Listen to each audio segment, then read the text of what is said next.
Tiv. That's on the agenda today. And last time I discussed with you 2 points about the Shittas of the Baal Shem Tov. First of all, the statement that the Frierdiker Rebbe makes that's supposed to describe the essence of the Baal Shem Tov's approach. Alt is a lakus, and a lakus is alts. A lakus of ha'kel, v'ha'kelu a lakus. Everything is godliness, and godliness is everything. In the Sichos, the Frierdiker Rebbe says they mean different things. But the short of it is, the essence of it is, that in the teachings of the Baal Shem Tov, there isn't really two forces, good and evil. There is simply good and the absence of good. Like the Alter Rebbe describes in Tanya Perek of Tes, a war between Kedusha and Klipa is like a war between light and darkness. That was the first point we talked last time. And the second point we talked about was Emunah Tzadikim. How in Chassidus, the role of the tzaddik is incredibly, incredibly important. There's a difference between Chabad and Chagas, but the incredibly important place that a tzaddik plays in the way the Eibishter set up his world. Now,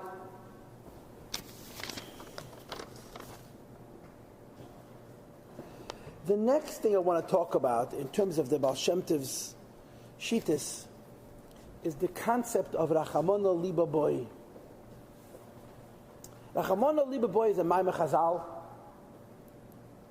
that the Baal Shem Tov placed at the very, very heart, at the very, very center, at the very, very essence of his teachings, of Shittas HaChassidus, Rachamona Liba Boy. Rachamona Liba Boy means that Eibishter liebt the hearts. The Eibishter loves the heart. In other words, what matters most is how sincere something is, as opposed to how grand something may be. You know, the Baal Shem Tov will very often quote the Ma'ameh Chazal, Echad HaMarbe ve'echad HaMamet. It doesn't matter how much or how little we give the Eibishter. U'bovachi yechaven es libi le'ovav shebashamayim. The important thing is that what you do, you should do with an emes. You should do sincerely. If you look in the Tzavah Sarivash, Baal Shem Tov's Teres, very frequently this piskam comes up again and again and again. Rachamona Liba Boy, the Eibishter liebt the hearts. The Eibishter loves the heart. The most important thing is the sincerity and the emes of a person. And there are so many stories that are so famous that reveal the idea of Rachamona Liba Boy. I've already told you the story with Kukuriku Han. The Frierdiker Rebbe tells the story in the Sikh. Kukuriku Han, where the Baal Shem Tov had a gzeira, he couldn't be mevatel, and a farm boy, a shepherd, screamed out mit dem ganzen Herzen, Kukuriku Han, on Yom Kippur, the Baal Shem Tov's base medrash, and was mevatel gzeira, because he meant it mit an emes. You know, when I was a child, I used to read the back of the Tillim, but I didn't really know Hebrew very well. So I used to look for the Yiddish. I must have read the back of the Tillim 100 times, because I spent my childhood waiting for my father to finish davening. So there's one page here that begins with the word an oiszug von Nasicha. I didn't know what oiszug meant. Oiszug means an excerpt. An oiszug von Nasicha. It tells a story how there was a gzeira once, and the Baal Shem Tov went through, or the gzeiras kloya, or decree that we're going to kill Achmas in a community of Jews. And the Baal Shem Tov called together his chavedim and tzaddikim, the Stodim, Reb Mordechai and Reb Kahos. These were big tzaddikim from the very early years of the Baal Shem Tov, to be mitakes eitza hadakim and vatal this gzeira.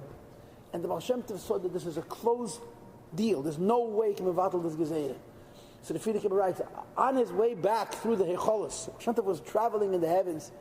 He came to a particular Heichol, a particular room, a particular place in Gan Eden, and he saw a very big light. So he asked, to whom did this light belong?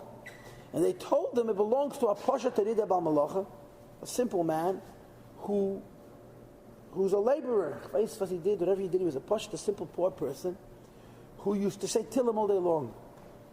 When he did his work, he said Tillim. When he cleaned his stable, he said Tillim. I even think he said Tillim in places that Api Allah, you're not allowed to say Tillim. But he Pasha didn't know. And by Meshach a day, he would finish the Tillim 5 times. Every day. So the Baal Shem Tov tracked this Yid down, and he came to this Yid. And he came to this Yid and he said to him, if you knew that you had the keach to be mevatel a gezeira against Yidden with your Amidas Tillim, would you agree to give away this chus to be mevatel the gezeira? He said, of course. The hagzeira is batla. That's how the story finishes. Pusha the Yid was saying Tillim. He said Tillim he went to the bathroom. He said Tillim was cleaning horse manure. He Pusha didn't know better. But he said mit ganzen Herzen, the gezeira kloya rachman asad. The creator could have wiped the whole community to the face of the earth. And the gezeira that the Baal Shem Tov himself was not able to be mevatel. And the Pusha the Yid with his tmimus was able to mevatel. That's what Rachmana liba boy. The most important thing is the sincerity. And like I said to you before, there's so many stories, so many famous stories about Rachmana liba boy. And one of those stories is the story about the parents of Reb Zusha and Reb Melech. The story of Reb Zusha and Reb Melech Melezhensky. Reb Zusha Mehanepo and Melech Melezhensky. Their father's name was Eliezer Lipa. Eliezer Lipa was a Poshet Yid. And what he did for a living was that he was a water carrier. I said he was a water carrier.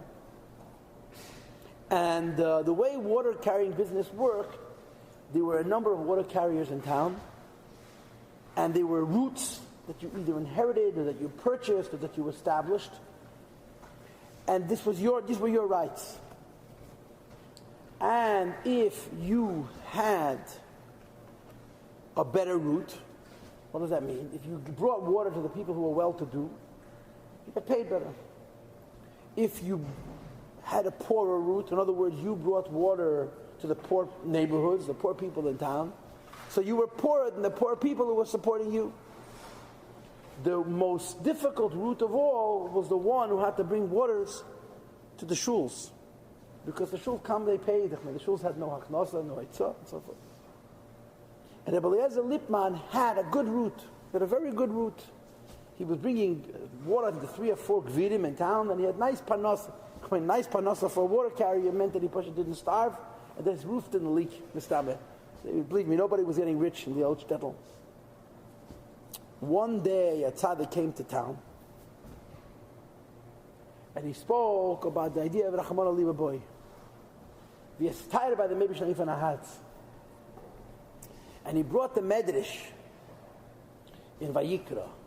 The Shah Vayikra tells the story that there was a man who had a minig, a rich man, that every year he used to bring the Eibush to Rasher Mefutam. He would take one ox from his herd, he was a rich man, he would put it into a special barn, special stable, and he would fatten it up, and he would make sure that it wouldn't become a balmum, and so forth and so on.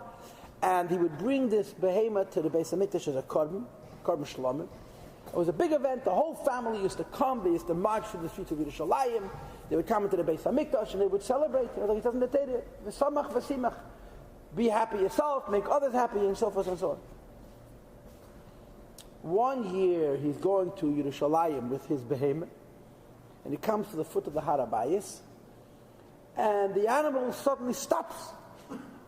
Now,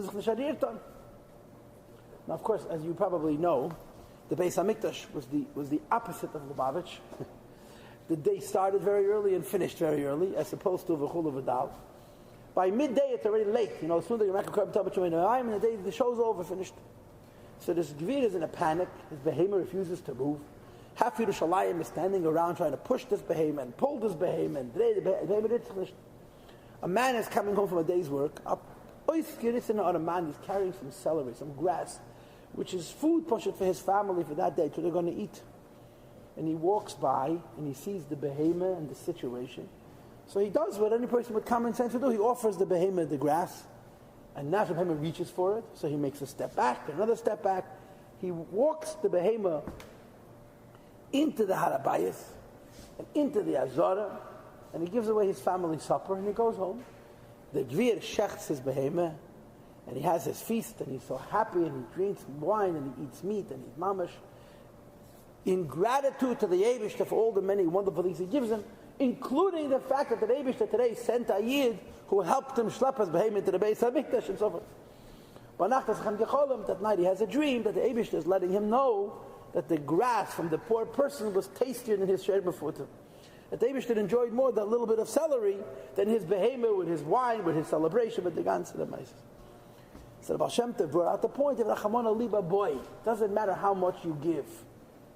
In this case, the key is the sincerity and the emes. So Rabbi Elazar Liebman does the head, but you have to give the Eibishter, whatever you give the Eibishter. So he came home to his wife, who was an equal tzedkonis to him, and the two of them conferred. But the Durach he discussed everything with his balabasta, with his wife, and they talked it over what they could do to give something to the Eibishter. And Rabbi Elazar Liebman decided that he's going to do a ma'isa. He came to the water carrier who was responsible to bring water to the shuls. And the water carrier who had to bring water to the shuls was much poorer than he was, because it was the worst route in town. And he says to him, let's trade routes. I'll give you my 3 or 4 gvidim, whatever it was that he had, and you'll give me the 3 or 4 shuls, because in his mind it was more important that he should be Mekayim this Indian of Rachamon Liba boy to serve the Eibishter, that they have more parnasim. Now naturally the other water carrier thought the guy lost his mind, but he was certainly very, very happy to agree, and they changed routes. So now Rabbi Elazar Liebman, instead of bringing water to the 4 richest Jews in town, is bringing water to the 4 poorest contracts, as it were. Him and his wife, they didn't have any children. They lived as a simple. And thank God. Anyway, one Friday afternoon, he goes to the well, and he draws water, and he sees in the water a fish. So he thinks to himself, Mamish, this is a windfall. When was the last time I had fish on Shabbos? I'm from the Meibsh, so you should have fish. So of course, the fish he brings home to his wife and says, we have what to eat for Shabbos. And he does his rounds. He comes home after his rounds, walks into the house, and his wife is pushed in tears. She's crying and she's upset. And she says to her husband, I don't know what the Eibishter wants, but the Eibishter is giving us unbelievably terrible nisyonis. And I am so afraid that we're going to chas v'sholom fail this nisyonis. He says to his wife, what are you talking about? She says, look, opens up the fish, and there's a diamond in the fish. It was worth an awful lot of money. And her whole attitude was, Oy, God forbid we'll keep the diamond. That the Eibishter is giving us tests. How are we supposed to survive these tests? So he was also ois mensch. What are you going to do? So they put the diamond away till after Shabbos. Motzei Shabbos comes away from Simurov, and both of them are so upset. God forbid the diamond should be in their house an extra minute. Can the Chayz come that they're going to be a ganef? And the Rav hears them out. The Rav smiles at them, and the Rav says, like Yosef said to the Yosef's Mishoris said to his brothers, he says,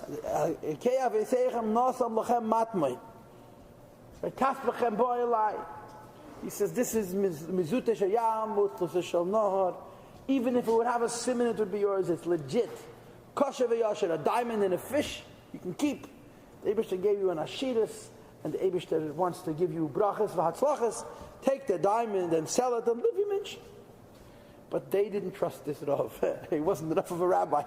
Any rabbi who was matter to take this diamond, they couldn't accept this. Anyway, they were overcome the Nisayan. They sold the diamond. They gave every dime away to stock. Und am Lehrer hatte 2 Kinder. First Rebbe Melech was born. Then I think it's 5 years later the Brusha was born. And the Frierdiker tells in detail how the Melech went to yeshiva. And they started getting the Sudas tapes, and Mitzvah and Limit Ateda. Und danach hat man geschickt Reb Zusha and so forth. And what's the Yisod? The Frierdiker tells the story about Riches and the Rishimis. It's in Sefer Amorim Tafshin Yud Aleph.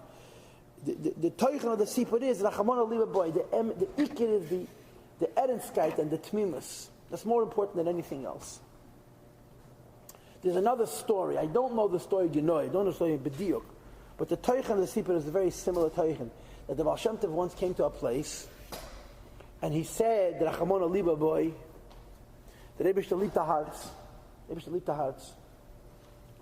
And the Seder of the Baal Shem Tov, of course, was, as we all know, he would go to the markets, where he knew Yidden would gather. The Baal Shem Tov wanted to meet people. How could you meet substantial numbers of people in a world where everybody lived in little villages and Derfet, all spread out? You would come to the market days, and the market days people would gather. And he would come to the market, the Chavraya Kadisha would come to the market, he would get up on a box or on a stone or on a cart, and people would gather around, and he would speak to them. So the people gathered, and the Baal Shem Tov was talking to the people. Hatte they detailed this Maimon Chazal, the Chamon Aliba boy. Baal Shem Tov had many stories, midrashim and so forth, which Baal Shem Tov would tell and dramatize to bring out to the people the Tayrakait there, the Chashivas that they have, and so forth. So he was standing in the market, and he was telling the people, the Chamon Aliba boy, there's a large crowd of people. One of the people standing far away could barely hear what the Baal Shem Tov was saying. The only words he heard was that Eibishter liebt the heart. He heard those, that Eibishter loves the heart. He didn't think too much. He comes home to his wife, and he says to his wife, he says, I have an inside scoop that Eibishter loves the heart. Okay, so Thursday when they went to the butcher to buy meat for Shabbos, she orders the heart. Now you guys never learned Yeridea. One day you'll learn Yeridea, and maybe you'll even remember some of it, yeah? The lave is shi'i. Kashering a heart is nishas a pashit, because it's very smooth. The blood, the salt slips off. You have to cut a chest. The whole say they kasher the heart, but most people don't eat the heart. Eating a heart is eating chewing gum without flavor. It's a muscle, and it's probably not legal even to sell today in America. But in the old country, you can get pretty much any part of the behemoth as long as it was kosher. So she asked the butcher for the heart. The butcher thought she was strange, but he's heard stranger requests. Anyway, she took home the heart.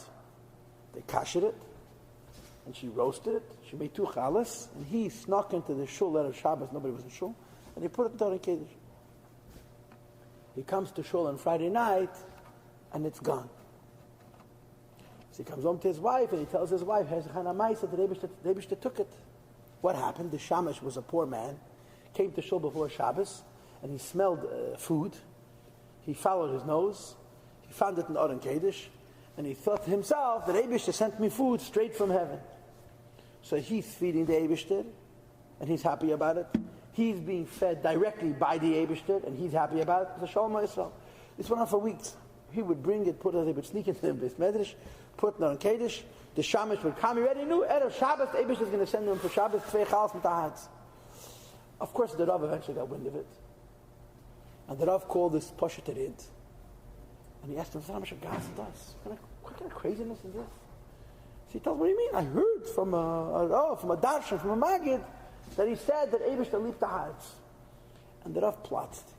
I mean, you fool, you idiot, you're the Michael Almanac way. You think he meant that you should buy a heart of a behemoth and roast it, put it on in Kiddush? And he tried to explain to him what's my...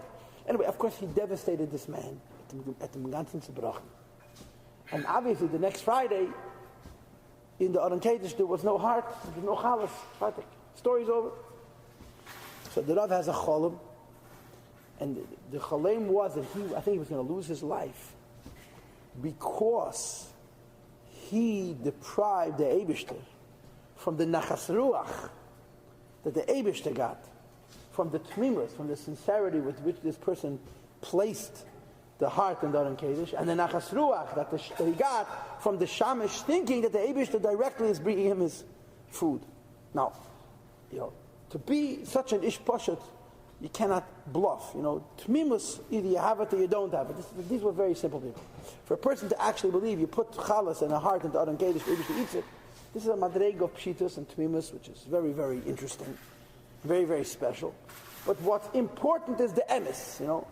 Okay, you're more sophisticated, you're more enlightened. Not necessarily are you more spiritual, not necessarily are you closer to the truth. But the constant is this tmimus, this erenskite, this emeskite was the Baal Shem Tov, the highest in you. And this is what he would tell people all the time. You never know. Vedas Gres, it says in Tanya, mi idea. You want to talk about neshamas? Who has a bigger neshama? Who's closer to the Eibishter? Mi idea, who knows? Maybe the Poshet here does a bigger neshama, is closer to the Eibishter. And the big Talmud Chacham, the big London, Pesach is learning Kiddush, Shalei Lishma, and so forth and so on, is B'chal not in the same place. And there's a Riboy Sipurim. One of the stories, which I think I told it to you already, but I'm not certain. But I want to tell it to you again, is also in the back of the Tillim. It's a story that the Tzemach Tzedek heard from the Alter Rebbe, that the Alter Rebbe heard the story from the Yiddisher Neshama, and it brought out this point of Tmimus. It brought out this point of Tmimus, of Anashim Pshut. The Yiddisher Neshama, as I'll explain to you later, was from the last of the tzaddikim, the talmidim, to come to the Heilig of Baal Shem Tov. I just want you to know that it says in the Rebbe's Asicha, not in the feeling, but in the Rebbe's Asicha, that the Baal Shem Tov's neshama had to come into this world to do with shlichus So the Baal Shem Tov had always gepoilt l'mayla that they should give him shishim giboim. Baal Shem Tov didn't want to be alone. No. So he asked that Nomad should give him 60 tzaddikim who should stand with him. And it also says that the Baal Shem Tov had said to the Maggid that you're going to get Pishnayim Beruchi, you get twice as much as me. Like Eliyahu HaNavi said to Elisha ben Shaphat. Elisha ben Shaphat was Eliyahu HaNavi from Malamakim. And it says in Chazal, based on Psukim, that everything Eliyahu HaNavi had, Elisha ben Shaphat got twice. Eliyahu HaNavi was Mechayim Mesim once, Elisha ben Shaphat was Mechayim Mesim twice, and so forth. So the Yiddisher Maggid got twice as many, and the Yiddisher Maggid 120 tzaddikim that were his. Yiddisher Tov got 120 tzaddikim. The Baal Shem Tov had 60 tzaddikim. And the Baal Shem Tov, in contrast to the Maggid, and perhaps this I'm going to talk about later on, was involved directly with everybody. In other words, the Baal Shem Tov didn't see himself as a tzaddik, Yisoid Olam. And as a result, he was involved only with big people who would in turn be involved with small people. This Hanhagid the Maggid had. The Yiddisher Maggid was very different than the Baal Shem Tov. The Yiddisher Maggid was involved only with tzaddikim. The Yiddisher Maggid's involved with Anoshim Shutim was through his Talmidim. Yiddisher Maggid himself, Bechlal did not upgeben Zach with Anoshim Shutim, just for tzaddikim. But the Baal Shem Tov was a very different Seder. The Baal Shem Tov was directly involved, spent incredible amounts of time with Pashta Mensch, simple people, listening to them and talking to them and you know, hearing their tzaddis and so forth and so on. So the Maggid says, it was a Friday night. The Baal Shem Tov, Maggid came to Baal Shem Tov Sachakel 8 years before the Baal Shem Tov was installed. He says the Chavraya Kadisha was almost complete. In other words, Baal Shem Tov had an army of tzaddikim around him. And it was a golden tish, you know, Baal Shem Tov's tish. You saw who was sitting by the table. These were Metzukei Eretz, giants sat on Baal Shem Tov's table.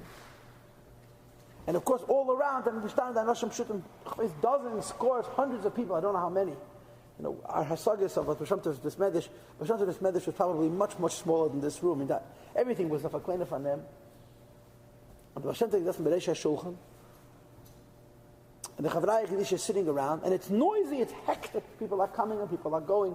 People are walking over to the Baal Shem Tov, and they're watching the Anhag of the Heilige Baal Shem Tov. He says, from one he gives a piece of fish to eat from his fish. Als tweede geht hem zu machen Kiddush of sein Becher. He gives him his own Becher to make Kiddush. Push it, trust the people. I mean, their Amaratas were Shalei Be'erech, today's Amaratas. You have no idea. But such sincere, wonderful, sincere, beautiful Jews. And the Maggid says, we were thinking to ourselves, look, Hashem Tov gets a chop, Hashem Tov is wasting his time on such trivialities. The Baal Shem Tov could be involved in so much more lofty and sublime in Yonim, and look what he's busy with. He's busy with Anoshim Pshutim, plus the mention, and so forth. This is what they were thinking. Naturally, they didn't say anything to the Baal Shem Tov. But this is what they were thinking in their hearts. Why is he spending so much time with these Pashto people? Anyway, the Seder by the Baal Shem Tov was as follows. Friday night was open to the public. Shabbos afternoon was open to the public. But Yom Shabbat, the second Suda of Shabbos, the Tish of Shabbos day, was only for the Chavraya Kadisha.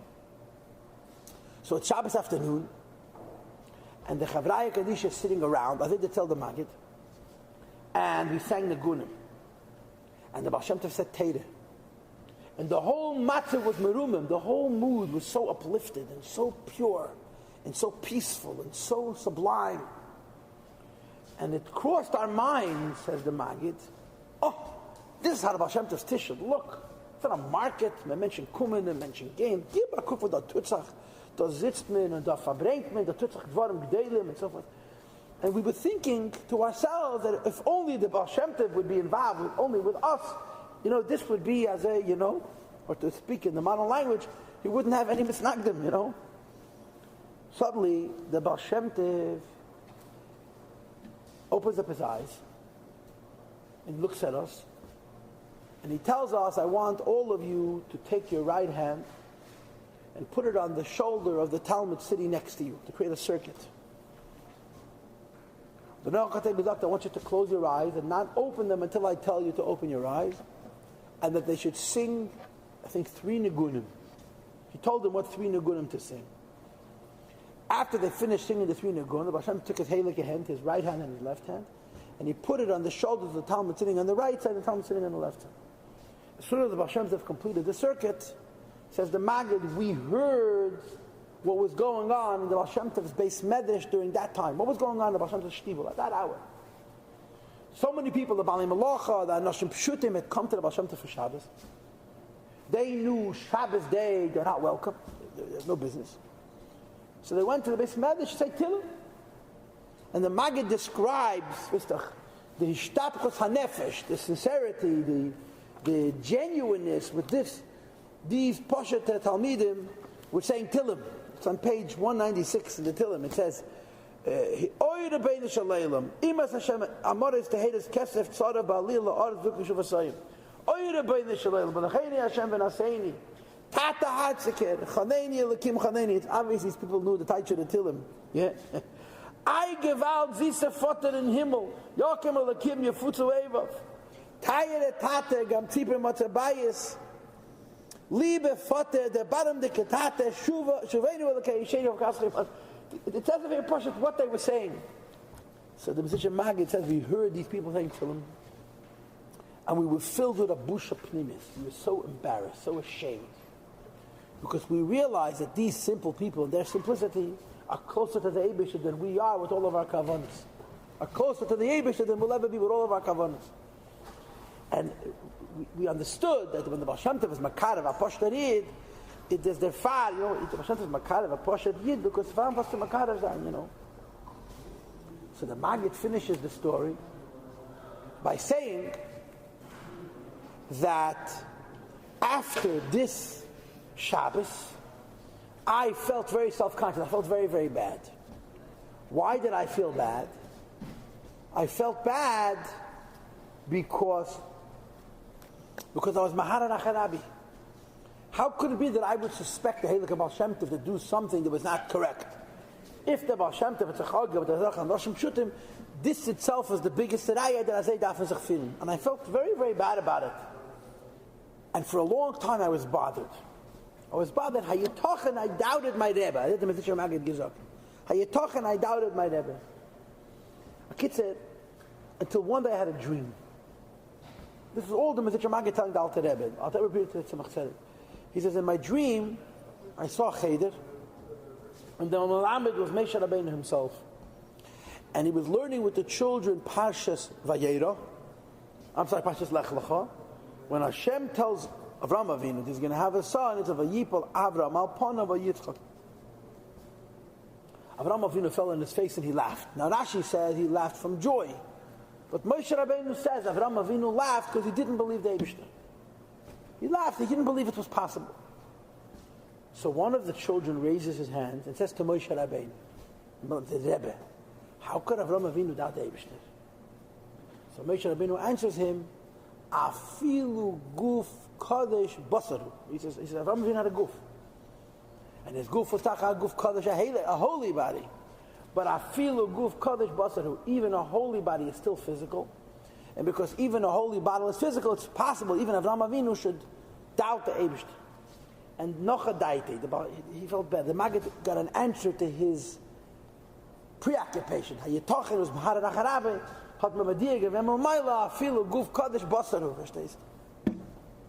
There's a story which I don't remember the details of. But it's Anrichas HaSipur. The Nekudas HaSipur is that the Baal Shem Tov, when he was still a Nister, traveled to a certain shtetl. And he saw Yoah Navi, upon him Tzuhulis, with a beautiful face. And the Baal Shem Tov had to learn to tell the Maisa. Baal Shem Tov told the story himself.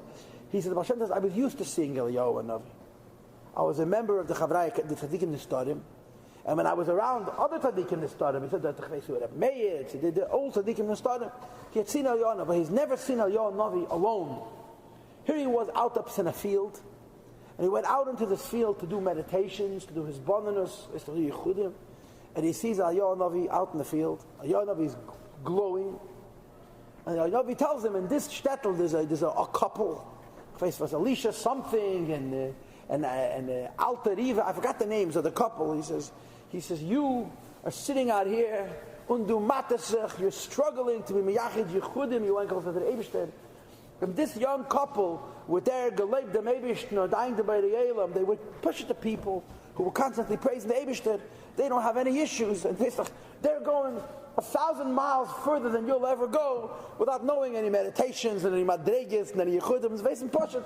Their Avas Hashem brings them in touch with the Eibishter more than you're working so hard and getting no place, and them without any effort they're going further than you. It's just like the Rachamana Liba boy. This was everything by the Baal Shem. The emes of this is everything by Chassidus. It's as I'm tanemis. And I want to tell you a story. This the Kamasipum. This is a Moedin de Kamais. The emes is Taka Moedin de Kamais. Talking about Anoshim Pshutim. There was a tkufa when the Baal Shem Tov was very tzibrochim. He was very, very depressed, very upset, very tzibrochim. And the Chavraya Kadisha were trying to raise his spirits, to cheer him up. And there was nothing to talk about. They were Pashat depressed. The Baal Shem Tov was Pashat depressed. And I want to make something clear. By tzaddikim, there's no such thing as a depression. The Alter Rebbe says in Tanya, depression comes from klipa. By tzaddikim, there's such a thing called histalkus hamoichin. Katnas hamoichin, whatever that means. I mean, we should have Baal Shem Tov's katnas hamoichin, but das echt given nicht schlecht.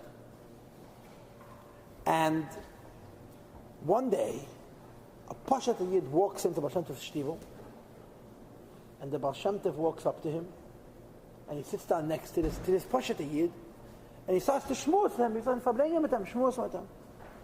And the Baal Shem Tov gets involved in a conversation with this very, very simple man on a level that was equal. He talked to him about his farm and about his goats and about his chickens. And the Baal Shem Tov sat there talking to this unbelievably poshut person and enjoyed the conversation. He talked to Mama Shava B'Shava, like two buddies engaged in it.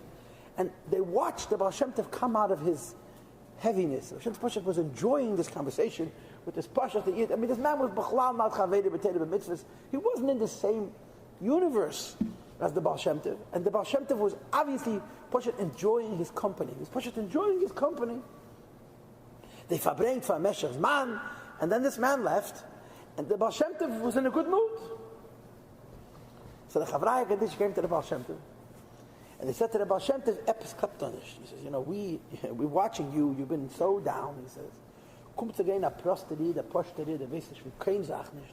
And here you are sitting with him, verbringing with him about his goats and his chickens and his wagon and his axles, like as if this is mamish, dvorim ha'oim de berumish ha'leilam. He says, who is, mihu u'mahu, who is this person that was able to bring you out of your mamad matzav? So the Baal Shem Tov tells him the following story. I think this is incredible. He says, this man is a very simple man, a very poor man. And every year he puts aside pennies to buy an esrig.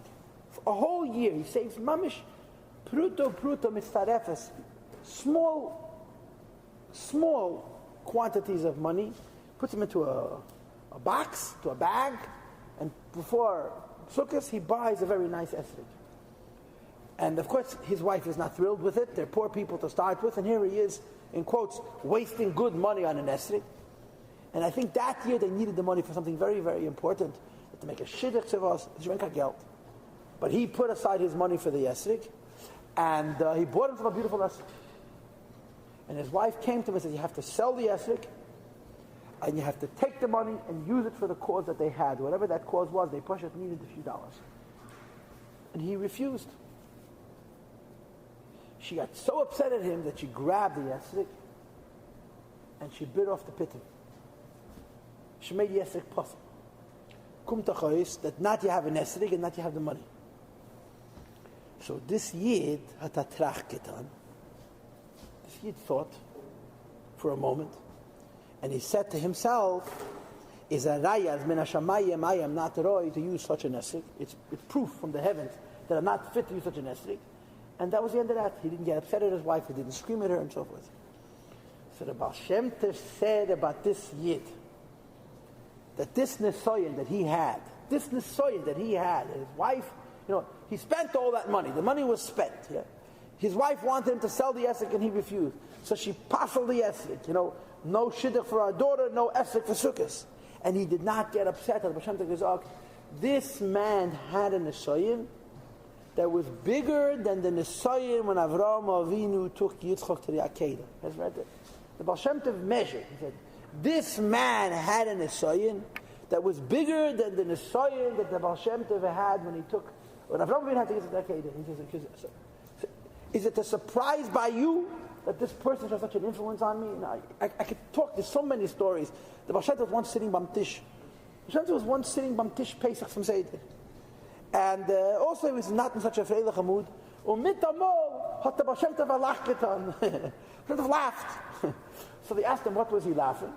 So the Baal Shem Tov said that there's a couple, a husband and a wife, they have no children. Very simple. They wissen nicht von kein Sach nicht. He says, so they got together the matzah, and the wine, and the butter, and the charesis, and the chazeres, and the kalpas. But he didn't know how to make a seder. So he sat down, him and his wife. They drank 4 cups of wine. They ate a few kazeres of matzah. They ate kalpas, charesis, chazeres, and they ate. They finished eating, you understand? So after drinking 4 cups of wine and all the rest, they were mamish and a matzah me'ula. And they looked at each other and said, what are we supposed to do now? So he got up and he danced with his wife. And the Baal Shem Tov laughed because the Baal Shem Tov saw the incredible nachas ruach l'mayla that the Eibishter got from this dancing, which is the emes kai, the tmimil shebedavit. This was by the Baal Shem Tov a very, very big thing. Rachmana liba boy. What is important to understand, and I'm going to finish with this point, is we all tell the stories of Anoshim Pshutim. And the Rachamona Liba Boy V'Anoshim Pshutim. But by the Baal Shem Tov, in addition to the Rachamona Liba Boy, the Anoshim Pshutim, the Baal Shem Tov wanted that the biggest tzaddikim should reveal within themselves the same Rachamona Liba Boy. In other words, every person, and whatever level he is, of course, if you could learn more Teda, you have to learn more Teda. If you could serve the Eibush at a higher madrega, so the Eibush a higher madrega. But the key is not how demonstrative it is, how announced and how revealed and how showy it is, but how emesdik it is. And this is what the Chavraya Kaddish got from the Baal Shem Tov. People came to the Baal Shem Tov. What did they want to get from the Baal Shem Tov? They wanted to get this midas emes. I'm going to tell you a story now. I was planning to tell it to you later, but I'll tell it to you now. And I'm going to finish with the sipur. The story of the Yudel Chitrik's Maisis. And I want you to know a klal. And as I get older, I understand it better. A Chassidus story needs a very good source. Because there were people who made a living making up stories. There were people, we know who they are even, who wrote whole books of Sipurit Tzadikim with an Inish Geshtegen, Inish Geflogen, because Sipurit Tzadikim was such a bestseller, such a hot item in Pelin and Galicia. It was pushed up Panusa. And you had people, some of them were even Apakurs and Pushet, they didn't even care. It was pushed up Panusa. They had once been frum, and then they fried out, and they continued making a living. They wrote stories under pseudonyms, under pen names, and the Chassidim used to eat them up alive. And a lot of these stories have found their way into the Masada, into Poshet Baba Maisis. So that's why the Rebbe was so careful, You had for Shred. If he didn't hear a story from Friedrich and Rebbe, it had you can't dynamics, The Rebbe was so particular about this. And as I get older, I understand it better because I see it. But this is a story that Yudel Chittik detailed that Gehet for seine Mashpiyah. How did the Toldos Yankov Yosef become a chassid? Toldos Yankov Yosef. Toldos Yankov Yosef is one of the first tzaddikim to come to the Baal Shem Tov. If the Maggid was from the last, the Toldos was from the first. Yidit Megazak Tapoilishe, at the Toldos Yankov Yosef was almost 20 years older than the Baal Shem Tov. Toldos passed away. He was 100 years old, or over 100 years old. He said he was tough mem. I said to him, anyway, how did the Toldos become a chassid of the Baal Shem Tov? He says the Baal Shem Tov used to go to the markets. The Toldos was obviously, he was the Rav and the Mechiach, he was the Rav and the Maggid in Pulmah, and a few other shtetl around. And every Rav had a few jobs. You were a Rav of 5 or 6 cities. And you would go from place to place. So the Baal Shem Tov came to this shtetl, and he went into the market. It was early in the morning, very, very early. Fatag, people were gathering for the market. And the Baal Shem Tov came, and he verbring with the mensch. Now they had, of course, a minyan vasikin, like it says in the Mishnah, like the din is, they davened, what's the Lashon? You should finish Krishma when the sun comes up. And the Seder was that the Toldos Yankov Yosef would come to the Bais Medrash, daven vasikin. And as things are in the shtetl, you put towels and tefillin in your house, and you walk through the sintois, the clean alleys, which are towels and tefillin to the shul. And the Toldos was used to. He came into the shul was full of people. As soon as the Rav would walk in, he walks into the shul is empty. So he's sitting there with his Talmud Tefillin and his Shamish. He's waiting for people. Trachten maybe the Schobenklapper verschlafen. They had the Schobenklapper. You know what the Schobenklapper means? Schoben means shutters. Someone would go and knock on the shutters and say, Steh tuf lavoidas aboire. You know, the beautiful, innocent era of the shtetl. The Schobenklapper verschlafen? No, the Schobenklapper hat nicht verschlafen. He woke everybody up. Anyway, the Talmud gets very upset. He sends his Shamish. He says, go find the people and tell them that it's Hepech Kavod HaTeira, they're making it overweight. Anyway, the Shamish goes out of the shul and disappears. Doesn't come back. So now the Rav is really furious. So he gets up himself. He's looking where the people are. He sees in the middle of the market, the whole town is there. Half of them are already wearing Talmud Tefillin. Steht da jeden, der redet Bord und daschen. The Baal Shem Tov had a magnetism. The Baal Shem Tov was not just an average maggid. It was Getlachkeit allein. He drew people to him like flies. And the steht und redt und kocht. The Toldus walks up to this gathering with the intent of, putting the fear of God into these people. A chutzpah. What kind of nonsense? Who is this guy B'chlal? And the Rav should sit and wait because some fellow showed up and he's telling stories. But as he gets closer to this gathering, he starts to hear what the Baal Shem Tov is saying. And he listens to the Baal Shem Tov. And this is what drew the Toldus to the Baal Shem Tov. That the Baal Shem Tov said there were two Yidden Shchenim, Jews, neighbors. One of them was a posheterid, a poor man, who worked very, very hard to make a living. And you have no hasaga, what's mean working hard. Sunday morning, he would leave his house with a bag full of nonsense, schere, needles, thread, buttons, patches. And they were going a ganze Woche in the desert. A whole week he was in the villages. He didn't come home from Shabbos to Shabbos. Who was he meeting? Shiksus, goyish women and men, selling them junk. You understand? To make mamish a few pennies to feed his family. He would find a place where he could spend the night by a yiddah. But he spent his week walking. A whole week he walked. The man spent hours and hours and hours walking on his feet to bring home lechem chukei, a piece of bread to his family. Naturally, a ganze Woche, with zwischen goyim. He wasn't the tzaddik gomer. Maybe he was the tzaddik sheni gomer. Friday he came to the shtetl early. He went home and he brought his wife the money that he earned. He put on his knapsack of junk. To the mikveh, to the merchetz. He washed himself. He put on Shabbos Kleider. He went to the mikveh, put on Shabbos Kleider. He was the first people in shul. But his body was absolutely battered. It's a brochen of shtick. He would sit down, he would fall asleep. People gathered. And so you come and say, Yid, sagen a shir. So he wanted to be by the shir, but he knew he was going to fall asleep, so he would stand. In fact, the schlafen stehen the gerät, he would sleep standing up. Shabbos morning, he came again to show. So anyway, he came home Friday night. He made kiddush for his family. After he ate the kazayas challah, he was sleeping by the table already. There's no koyach, his guf was used up. Shabbos morning, he came to shul. He slept through davening. He wanted so much to be a yid. He would come to shir and yankiv, standing up for the shlofa they stay in the gerät. He had a neighbor. His neighbor was a bar uri and a Talmud Chacham ben Teire, who married a girl from a mashpacha midah, from a mashpacha with hech parnasa. And he sat, Yorn of Kest, for many years he sat and learned by his shver and shvigas, where he didn't have to work b'chlal.